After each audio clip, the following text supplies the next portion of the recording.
His Excellency, Mr. Iohannis Amanatidis, Deputy Minister of Foreign Affairs of Greece. You have the floor, Your Excellency.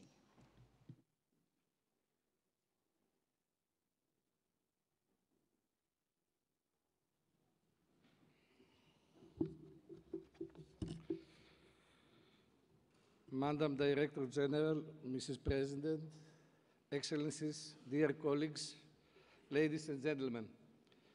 70 years since the establishment of UNESCO and 1 year before the celebration of the 2400th anniversary of the birth of Aristotle, Greece is looking forward to participating in the next executive board of the organization. After taking stock of past and current achievements, let me outline our vision and perspectives for UNESCO in the new age of limits humanity is already experiencing. Global climate change, natural disasters, economic upheavals, rising tensions within nationalism and extremism, famine, inequality, illiteracy, and xenophobia together with the current cultural and humanitarian plague in Iraq and Syria are testing the resilience of the existing international system. In this changing global environment, we are compelled to further strengthen the important role of UNESCO on the global stage. In particular, the ongoing refugee crisis represents a major challenge that affects the entire international community. Greece considers the protection of refugees and human life in general a fundamental element of our civilization and our common system of values. The Greek people have welcomed refugees and have shown their solidarity in many ways. We are determined to continue treating the hundreds of thousands of refugees in the most human way. We believe that the only way to tackle the refugee crisis is to address its root causes, war and conflicts, and promote sustainable growth and development. We must step up our efforts for resolving conflicts in Syria and Iraq, as well as for tackling religious and cultural extremism.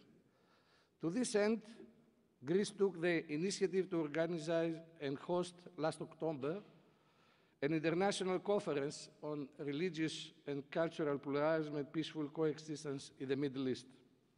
Mrs. President, over the past decade, the increase in deliberate attacks on cultural heritage has been associated with a strategy of extremists to use the destruction of culture as a weapon of war and as means to rewrite history by erasing thousands of years of ancient civilizations.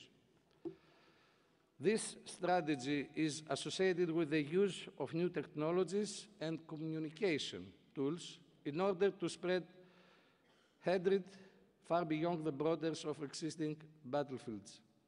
The persecution of individuals on cultural or religious grounds combined with the deliberate destruction of their heritage can be described as cultural cleansing. Greece is holding the chairmanship of UNESCO's Intergovernmental Committee for the Protection of Cultural Property in the event of armed conflict, which is the monitoring body of the second protocol to the Hague Convention of 1954. Within this context, and following the adoption of Security Council Resolution 2199, the committee, acting in cooperation with the Director General of UNESCO, issued 3 consecutive statements which condemn in the strongest possible terms the deliberate destruction of cultural heritage in Syria and Iraq. Furthermore, Greece is holding the chairmanship of the subsidiary committee of the Convention on the means of prohibiting and preventing the illicit import, export, and transfer of ownership of cultural property. The operation Quintenance of this committee, for which we worked so hard, established new standards for the preservation of cultural heritage. A certificate for every cultural object and the obligation for whoever owns cultural property to prove that he owns it legally. Last May, during the General Assembly of the aforementioned Convention, 130 states adopted the declaration to stop illicit trafficking under the initiative of Greece. Cultural heritage, be it touchable or untouchable, forms the backbone of cultural diversity, which in turn fits in their cultural dialogue. Once again, we commend UNESCO for its laudable efforts to permanently safeguard world cultural heritage.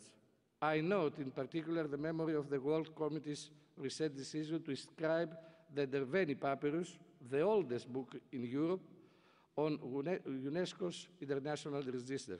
Furthermore, promoting connections of monuments or sites to be registered with real educational, research, or recreation needs of local populations could be a strategy.